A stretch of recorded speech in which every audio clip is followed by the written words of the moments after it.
I'd say that my personal PEX story is one where I really started my career at Uber in operations, launching new cities around the world, particularly in the Americas, and then later on in Europe.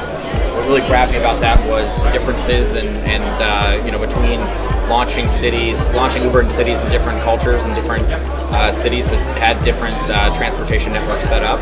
And I really enjoyed studying the differences and what worked and why it worked differently in different cities. And so that's why I work in process optimization today. In terms of the next few years and in terms of kind of the industry around process, to be quite honest, Uber's fairly new and we've been incredibly focused on the growth that we've had internally and trying to work through some of our challenges with just rapid growth in the short span of a few years. So I think what's most exciting about being here for me is simply seeing what the future looks like and what all these incredibly talented professionals are dealing with in terms of their challenges, because I think that's going to be hopefully around the corner for us as well. Actually, I think one of the biggest, when it comes to the biggest key pain points and challenges that we've run into at Uber, one of them simply comes from rapid growth in a short period of time.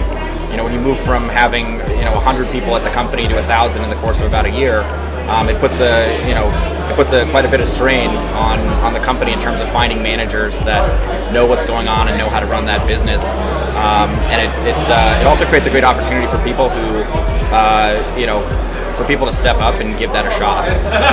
In terms of the cities themselves, I think it's just a coordination issue. Cities and regions really they're hyper-focused on our customers, which are largely our drivers, our driver partners around the world. And so oftentimes that hyper-focus doesn't allow for a whole lot of time to talk to your neighboring cities and see what they've found out, what they've discovered. I think in terms of I'd have to speculate as to why folks look to us. I think some of it could be due to speed. We're incredibly decentralized, and we empower city teams and the leaders in those city teams to make a very wide range of decisions, sometimes with large financial impact, without having to run it up the flagpole decision-wise.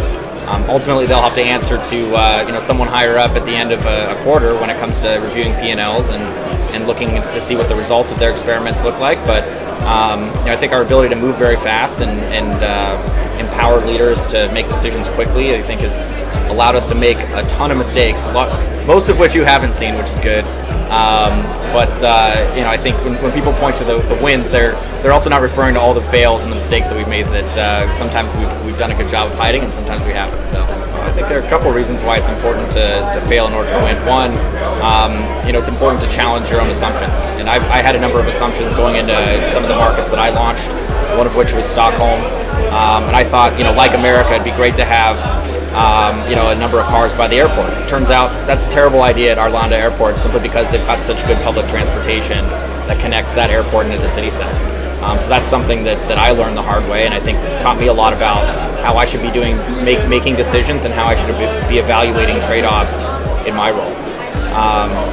So yeah, I think it really kind of comes down to really just kind of finding out about yourself and challenging what you believe is the standard.